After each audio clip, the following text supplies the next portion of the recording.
que eu entregue uma palavra para o irmão? Quem sou eu para que Deus fale assim, vá lá e abrace? Porque muitas das vezes a gente olha para a pessoa que Deus mandou entregar e a gente se apequena, a gente se diminui, seja intencionalmente ou não, pode ser que seja de forma involuntária. E aí eu olho para aquela pessoa e eu falo, mas Senhor, quem sou eu para entregar isso que o Senhor está mandando? Quem sou eu para estar aonde eu estou hoje? Um dos louvores de hoje disse, quem sou eu para duvidar? Quem sou eu para questionar o silêncio de Deus? E Moisés fala isso diretamente ao Senhor. O Senhor diz a ele, eu escolhi você para libertar o meu povo, pois eu ouvi o clamor do meu povo. Então, antes de Moisés ser chamado, primeiro Deus ouviu a necessidade do povo. Então, irmãos, o primeiro ensinamento da noite que nós devemos levar é que quando nós temos uma palavra para entregar, é porque existe uma necessidade que Deus já enxergou. E que se eu não entrego aquilo que Deus me manda entregar, achando que eu sou pequeno demais para entregar aquilo que Ele tem, eu estou interferindo nos planos de Deus.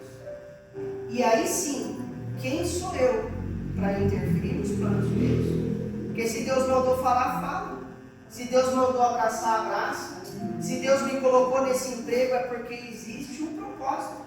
Então, por que eu estou ali? O que Deus quer de mim? Muitas das vezes nós não entendemos o que Deus quer da gente. É por isso que nós precisamos de uma vida de oração, de uma vida de busca, de uma vida assim como a irmã Cione trouxe para a gente, de mergulho na palavra. Porque é através do mergulho na palavra que nós começamos a entender quem nós somos para Deus e por que Ele quer nos usar. Não é à toa que quando Moisés descia do monte, o rosto dele brilhava. Porque todos ali ao redor ouviam aquilo que Deus queria através da boca de Moisés. E quando Moisés fala, quem sou eu, Senhor? Ele fala assim, já que você não tem a ousadia de falar, eu uso o seu irmão, mas eu falo com você. E você fala com Arão. E aí Arão fala com o faraó. Mas eu falo contigo, porque por mais que você tente fugir do chamado, quem ouve a voz de Deus, não deixa de ouvir a voz de Deus. Quem ouve a voz de Deus é quem recebe o direcionamento. E ele transmite. Se o outro quiser alterar, ou mudar, ou não seguir, aí já é ele com Deus. O que nós temos que entender é que nós não devemos interferir nos planos de Deus. Amém, igreja? Amém. Esse é o primeiro ponto da mensagem. O segundo ponto da mensagem é quem eu penso que eu sou.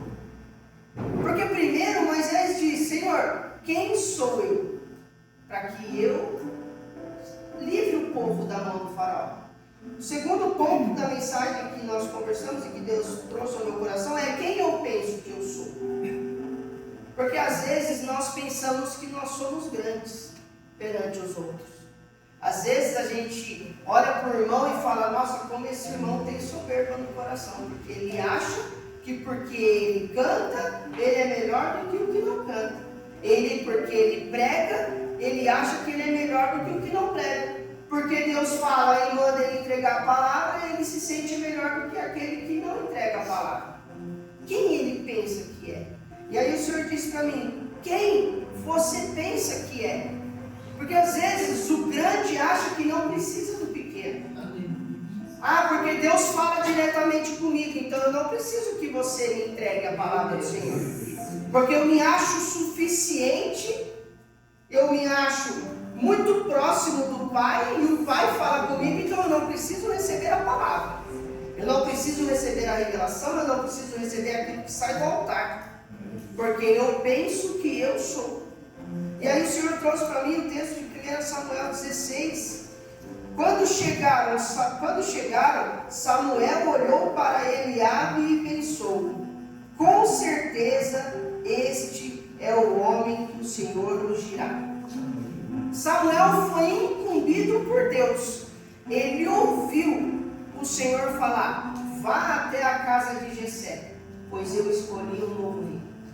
E aí Samuel, o profeta, aquele que ouve a voz de Deus, aquele que tem intimidade com o Senhor, ele chega na casa de Jessé e ele fala: chame os seus filhos. E quem Jessé chama? Pela tradição ele chama o primogênito. E aí ele chama Eliabe. E Eliabe chega diante do profeta, e o profeta, pensando que é alguma coisa, olha para Eliabe e fala: este é o novo rei de Israel. Ele tem porte de rei, ele tem postura de rei, ele é treinado em artes de luta, então ele é capaz de ser um rei e governar Israel, porque ele está preparado. E aí Deus olha para ele e fala: Samuel, meu Deus, quem você pensa que você é? Meu Deus, aleluia. Porque você vê o que está fora, mas eu vejo o que está dentro. E aí Jessé vai chamando todos os filhos, e aí vem o segundo, e aí o que Samuel fala? Ah não, esse é o rei, ele tem porte de rei, ele é o escolhido de Deus. E aí vai chamando todos os filhos, e aí acabam-se os filhos. E aí Samuel fala: e agora, Senhor? Porque o Senhor não me falou quem é o rei. Não é nenhum desses? Será que você se enganou? Porque o profeta pensa que é. Pensa que sabe a vontade de Deus. Ele é apenas um mensageiro. Como o nosso pastor costuma dizer, ele é apenas a luva, aonde Deus quer usar. E ele tinha que ungir. E aí ele vira e fala: mas não tem mais ninguém? E Jessé fala: tem mais um. Só que esse está lá no campo. É o menor de todos. Ele está lá cuidando das ovelhas malhadas, porque nem querido dentro da casa ele é. E aí manda se chamar Davi. E quando Davi chega, antes dele chegar, uma palavra é liberada. Samuel disse: ninguém se assentará na mesa enquanto o menor não chegar. Aleluia. Por quê? Porque ele tem que seguir a vontade de Deus. Ali o profeta aprendeu que ele não é nada sem Deus, que ele é apenas um mensageiro de Deus, porque ele chegou como profeta, recebido com honras. E não estou querendo dizer que ele não merecia ser recebido com honras, porque ele é um profeta, ele ouve a voz de Deus, mas ele se sentiu capaz de decidir aquilo que Deus queria. E quando Davi chega, Deus fala: é esse o meu escolhido.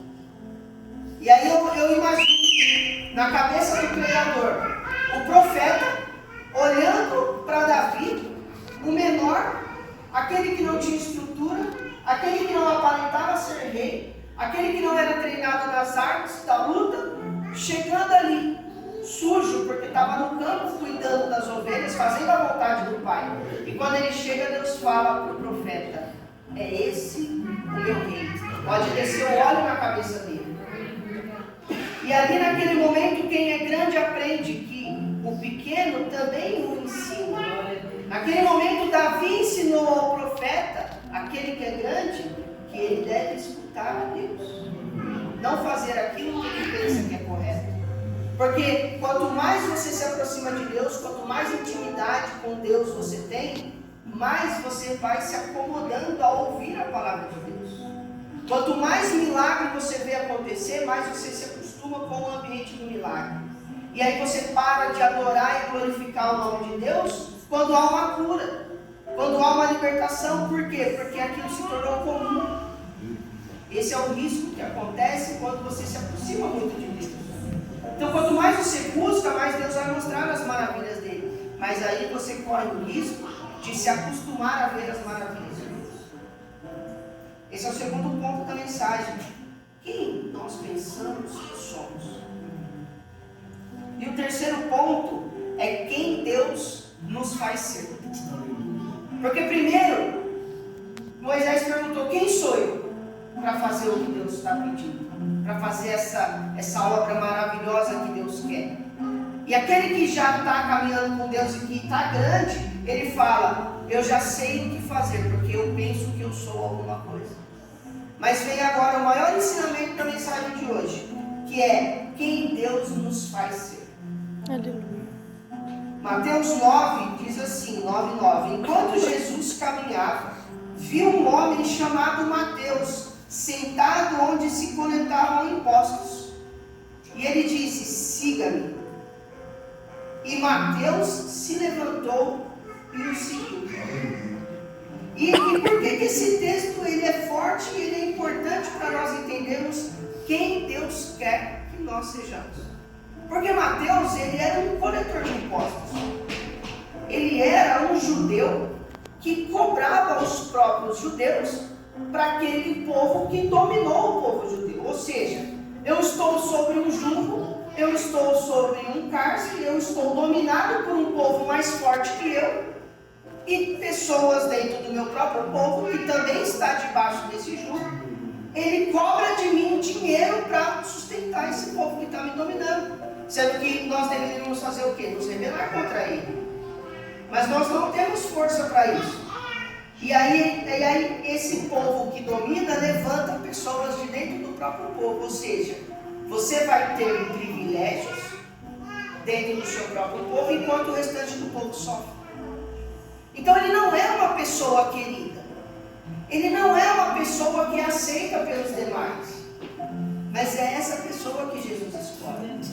Ele escolhe aquele que ninguém quer perto. Ele escolhe aquele que ninguém chama para sentar na mesa. Ele escolhe aquele que ninguém dá valor. Ele escolhe aquele que as pessoas odeiam. Por quê? Porque a partir da transformação que Jesus fará na vida dessa pessoa, assim ele vai ganhar o coração dos demais. Então Jesus faz questão de chamar um coletor de impostos, para que o coletor de impostos mostre para o povo que ele pode se arrepender, que ele pode passar a seguir aos ensinamentos de Jesus. E o primeiro ensinamento que Jesus nos traz é a autoridade, porque todo aquele que escolhe seguir a Jesus vai ser revestido de autoridade por Jesus. E a palavra do Senhor diz em Mateus 8,5: quando Jesus chegou a Cafarnaum, um oficial romano se aproximou dele e suplicou: Senhor, meu jovem servo está de cama, paralisado e com dores terríveis. E Jesus disse: eu vou até lá para curá-lo. E nesse momento, o oficial respondeu: Senhor, eu não mereço que entre em minha casa. Basta uma ordem e o meu servo será curado. Nesse momento, a fé do centurião moveu o coração de Jesus para que o milagre acontecesse. Eu estava conversando com a minha esposa. Em diversos momentos da palavra, a fé das pessoas cada vez mais deu a certeza a Jesus de que ele deveria morrer na cruz. E isso é muito forte. Porque se a gente parar para pensar, Jesus veio para a terra como homem. E quando Deus se fez homem, ele recebeu tudo aquilo que os homens recebem. Ele recebeu o desejo pelos prazeres da carne. E ele lutou a vida toda contra isso. Ele recebeu as deficiências do homem. Ele poderia invejar o irmão. Ele poderia se achar melhor do que o irmão porque ele é Deus. Ele poderia ter ódio dos irmãos porque ele fazia milagres e os fariseus duvidavam dele. Mas ele lutou contra tudo isso. E ele encontra alguém de fora do povo escolhido por Deus, que reconhece nele uma autoridade que vai além dos homens. E ele fala: Senhor, eu não sou digno que você entre na minha casa. Apenas dê uma ordem, que tudo vai se resolver. Naquele momento, Jesus, ele encontrou aquilo que o Pai buscava, que é uma fé verdadeira no Cristo, que tudo pode. Ou seja, você não precisa ir lá e falar, nem impor as mãos. Basta que você fale: ele está curado e ele será curado. Porque quando a gente fala que Deus é o Deus de impossíveis, ele é o Deus que perdoa o estuprador. Ele é o Deus que perdoa o assassino. Ele é o Deus que perdoa aqueles que matam crianças. Ele é o Deus que perdoa aquele que mata o cristão porque o cristão adora Jesus. Mas nós homens, não. Nós queremos que todas essas pessoas esse centurião romano, ele era justamente aquele que dominava o povo de Israel. E naquele momento Jesus encontrou uma fé que merecia misericórdia. Aleluia. E por encontrar uma fé que merecia misericórdia, eu creio que isso fez Jesus falar: o plano do meu Pai deve ser cumprido. Aleluia. Porque eu vou morrer pelo meu povo escolhido, mas eu também morrerei por aqueles que não são o meu povo e que não cresceram dentro da minha fé. Porque aqueles que cresceram na minha fé não me aceitam. Então, quando a gente aceita seguir a Jesus, Ele nos reveste de autoridade.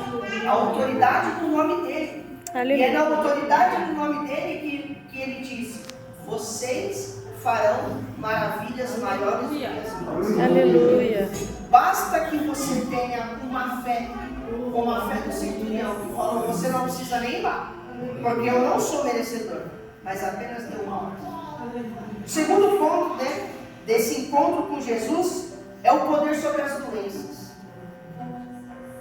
Mateus 8,2: um leproso aproximou-se de Jesus, ajoelhou-se diante dele e disse: Senhor, se quiser, pode me curar e me deixar limpo.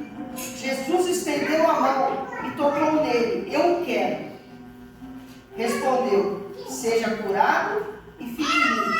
E no mesmo instante, o homem foi curado da lepra. Aleluia.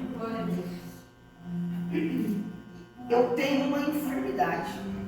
E às vezes a enfermidade é para que eu viva com ela. Mas às vezes a enfermidade é para me aproximar de Jesus. Porque Jesus às vezes nos traz necessidades. Esse homem leproso tinha uma necessidade, porque o leproso não podia estar no meio de todos. Ele tinha que viver separado. Ele não podia respirar o mesmo ar, você não podia tocar nas vestes dele, porque senão você se tornaria impuro. Você não poderia ir no templo, você também não poderia tocar outras pessoas, porque você poderia fazer com que a impureza da lepra também chegasse a outras pessoas. Então, pela tradição, o leproso não deveria chegar perto das pessoas. Mas ele rompeu com a tradição e chegou aos pés de Jesus. Aleluia. Mas ele não chegou a Jesus e falou: Senhor, me cura. Senhor, eu quero estar no meio de todos. Senhor, eu quero que a minha vida volte ao normal. Senhor, me cura. Ele não pediu para que Jesus o curasse. Ele se ajoelhou, ele se prostrou e ele falou: Senhor, se tu quiseres me curar, pode me curar. Mas ele tinha a fé de que Jesus podia. Mas ele não pediu para que Jesus fizesse aquilo que Jesus podia. Ele pediu para que Jesus fizesse aquilo que ele queria sobre a vida do leproso. Senhor, se tu quiseres, pode me limpar. E Jesus naquele momento falou: eu quero. Mas ele poderia falar: eu não quero. Porque você vai conviver com a lepra. Porque você ainda precisa dela. Só que naquele momento, a fé daquele homem que cria que Jesus tinha poder sobre as doenças, ele falou: Senhor, se o Senhor quiser, pode me curar. E Jesus falou: eu quero. Irmãos, Deus nos deu o poder através do seu Filho para curar doenças.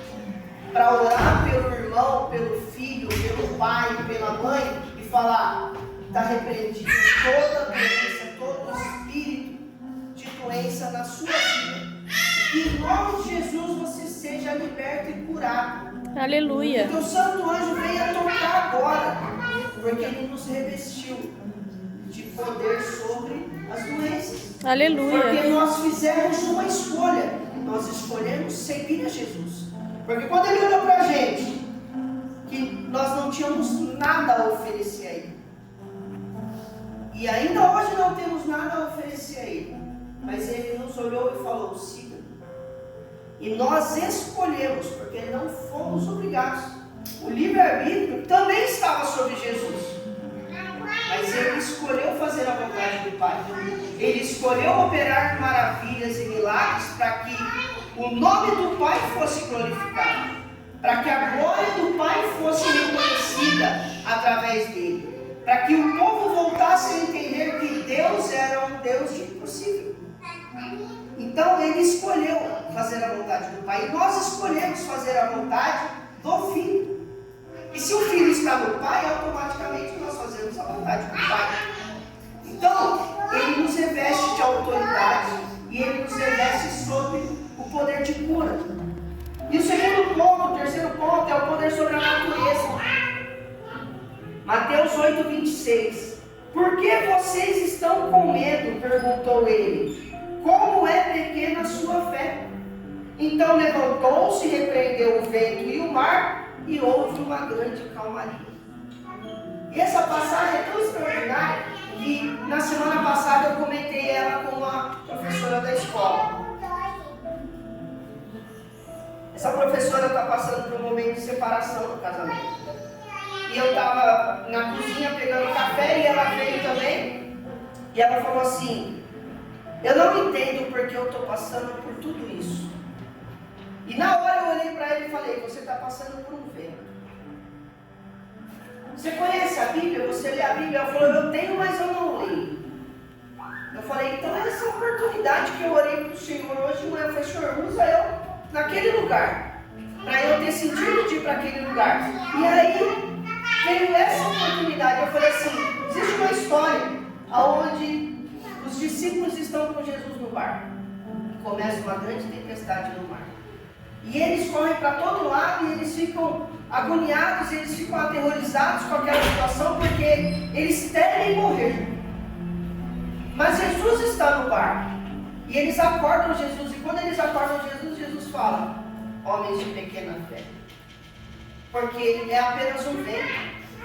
E eu falei para ela, e o sentido dessa história é que por mais que a gente passe por ventos e tempestades, se Jesus está no nosso barco, nós não vamos naufragar, nós não vamos morrer. Mas nós também não entenderemos o vento e a agitação do mar no momento da prova. Eu falei para ela: se você está passando por isso hoje, por esse vento, por essa tempestade, é porque algo Deus quer te ensinar. Algo Deus quer de você, mas que você não entende agora. Mas um dia você vai entender. E você vai olhar e vai falar: Jesus estava comigo no barco. E aí ela foi para a sala dela e na hora que ela subiu, ela me mandou uma mensagem: você pode me falar qual é a passagem que tem no texto do vento? E aí eu entrei na Bíblia na hora e peguei os textos e olhei e eu falei: pronto, o meu propósito de hoje já foi cumprido.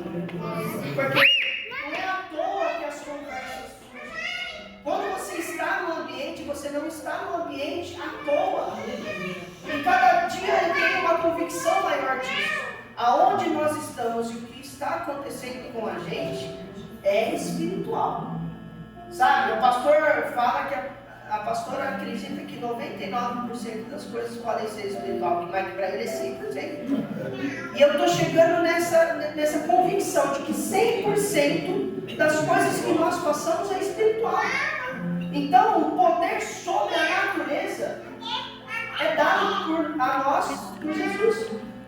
Eu ouvi um relato, eu não vivenciei, mas eu ouvi um relato de que ia ter um culto. E eles queriam cultuar, mas estava reformando a igreja, e eles faziam culto numa quadra, era uma quadra descoberta, numa escola, só que estava chovendo no dia do culto. E estava todo o pessoal reunido dentro da escola e queriam cultuar, mas não tinham condições por causa da chuva. E aí teve uma irmã que falou: e agora o que a gente vai fazer? E o pastor falou para ela: se você tem fé, vai lá e ora que vai parar de chover. E ela saiu no meio daquela quadra, e ela ergueu as mãos e ela orou. E a chuva parou. E eles saíram para fora e eles cultuaram. E aí eu imagino assim, que Deus nos deu esse poder sobre a natureza, para movimentar as coisas e para que o nome dele seja engrandecido. Assim como ele falou para aqueles discípulos, e eram os mais próximos, homens de pequena fé. Não só porque eu estou aqui no barco, mas porque você tem autoridade sobre a natureza. Você caminha comigo e você está vendo as maravilhas e os milagres que eu faço. E vocês já foram revestidos com o poder de operar milagres. Então por que você não orou? Então Como é que você não intercedeu? Você se prostrou diante do problema. É como o pastor falou ontem. Você vê a situação e você fala, eu não tenho mais o que fazer. E quando você fala que você não tem mais o que fazer, você se paralisa. Porque você não vê mais saída. Ou seja, quando você fala, eu não tenho mais o que fazer, é porque você acha que você já fez tudo. Mas você ainda não fez tudo. Você ainda não buscou o Senhor que busca. Porque quando você não tem condições de resolver, você tem que procurar aquele que resolve. Eu já fiz de tudo, já pensei de tudo, não consigo dar conta. Entrega na mão de Deus. Eu não consigo pagar essa conta, o dinheiro do mês não vai dar. Entrega na mão de Deus. Esse mês eu não vou dizimar, porque se eu dizimar vai faltar para as contas. É aquele dinheiro do dízimo que pagaria a última conta. Entrega na mão de Deus. Porque uma coisa que eu aprendi, o recurso que nós recebemos todos os meses, ele é suficiente para suprir todas as nossas necessidades. Não vai faltar se você se manter fiel aos princípios de Deus. O dízimo é a primeira coisa que tem que sair da sua conta. E quando ele sai, o restante do dinheiro vai dar conta de glória. Sabe por quê? Porque você confiou primeiro em Deus e não na sua capacidade. Não sei que eu estou falando isso, tá? Mas amém, glória a Deus. Penúltimo ponto: o poder de dar a visão. Quando nós caminhamos com Jesus, nós recebemos o poder de abrir os olhos das pessoas. Mateus 9:27. Depois que Jesus saiu dali, 2 cegos foram atrás dele gritando: Filho de Davi, tenha misericórdia de nós. Quando Jesus entrou em casa, os cegos se aproximaram e ele lhes perguntou: Vocês creem que eu posso fazê-los ver? Sim, Senhor, responderam eles. E naquele momento, a visão dos 2 cegos foi aberta. Jesus, quando nós escolhemos segui-lo, ele nos dá o poder de abrir os olhos das pessoas. E nós abrimos os olhos das pessoas com o nosso testemunho vivo daquilo que Jesus transformou na minha vida. Eu bebia, hoje eu não bebo mais. Eu fumava, hoje eu não fumo mais. Antes eu vivia no mundo, hoje eu vivo na igreja. E aí os valores vão se inverter. Porque antes você era uma pessoa bacana, uma pessoa legal, uma pessoa que todos queriam perto. Agora você é a pessoa bitolada, que só fica na igreja, que não quer sair de lá, que ficou chato, porque você não confraterniza mais. Então, os valores se invertem. Por quê? Porque agora os seus olhos foram abertos. E quando os seus olhos se abrem para ver o que Jesus fez por nós, você quer que as pessoas também vejam. E você busca com que as pessoas vejam a Jesus. Porque você escolheu seguir a Ele. Através do seu livre-arbítrio. Você não foi obrigado. E o último ponto da mensagem que Jesus nos ensina é o que nós devemos buscar para que nós sejamos quem Jesus quer que nós sejamos. Mateus 20:26. Entre vocês, porém, será diferente. Quem quiser ser o líder entre vocês, que seja o servo. E quem quiser ser o primeiro entre vocês, que se torne um escravo. Pois nem mesmo o Filho do Homem veio para ser servido, mas para servir e dar a sua vida em resgate por nós. Irmãos, Deus nos fará grande nessa terra, se nós buscarmos ser o menor dessa terra. Porque se o meu desejo é ser grande, é ter um cargo, eu vou me aproximar de pessoas que vão me dar essas condições. Porém, eu estou próximo dessas pessoas por aquilo que eu carrego ou por aquilo que eu ofereço. Porque muitas vezes nós pensamos, eu quero fazer para que ele veja que eu faço, para que ele se aproxime de mim, para que eu tenha acesso, para que eu tenha contatos. Mas quando eu faço isso, eu não sou verdadeiro. Eu não estou fazendo de coração. Eu estou fazendo com um pensamento humano, aonde eu faço para receber. Mas com Deus não é assim. Com Deus eu faço porque eu quero fazer, e porque eu me alegro em fazer, e porque eu amo fazer, independente do que eu vou receber de volta. Eu estava servindo a mesa numa terça-feira, e o pastor que veio, o pregador da noite, ele entrou na sala e ele falou assim: eu lembro de você, muito obrigado pela forma como você me recebeu lá na frente, porque fui eu quem recebi ele e levei ele até o altar. E ele falou: e você agora está aqui servindo a mesa. E eu olhei para ele e falei assim: eu faço aquilo que eu preciso fazer aonde precisam de mim. Não porque eu quero estar lá dentro da sala do pastor. Não porque eu quero estar lá na frente para que o pregador me veja, para que o pastor quando chega me veja. Não, eu faço aquilo aonde eu sou necessário. Então se eu estou na portaria é porque eu sou necessário. Se eu estou servindo a mesa é porque eu sou necessário. Se eu estou cumprindo a minha escala ali na beira do altar é porque eu sou necessário. E se um dia for necessário eu sentar para assistir o culto, eu vou sentar para assistir o culto. E se for necessário que eu abrace, eu vou abraçar. E se eu tiver que trazer a palavra que o Senhor quer entregar, eu vou trazer. Porque não importa o que eu sou, importa aquilo que Deus faz ao seu. Então Jesus me chamou para que eu seja quem Ele quer que eu seja. Se Ele quiser que eu seja a vida inteira a pessoa que recebe, eu vou ser e vou ser feliz. Porque é isso que eu almejo, é servir. É servir a igreja. E quando é servir a igreja, não é servir ao pastor, porque não é ele o dono da igreja. O dono da igreja é Jesus, que levantou o pastor como líder. Então eu honro a vida do pastor, claro. Eu estou debaixo da direção dele. Mas Deus quer me usar na onde Ele tem a necessidade. Ele tem a necessidade para que Ele me dê as condições de realizar. Então, que nós possamos buscar, colocar a nossa fé em movimento. Colocar a nossa fé em movimento para que Deus faça nós sermos quem Ele quer que nós sejamos.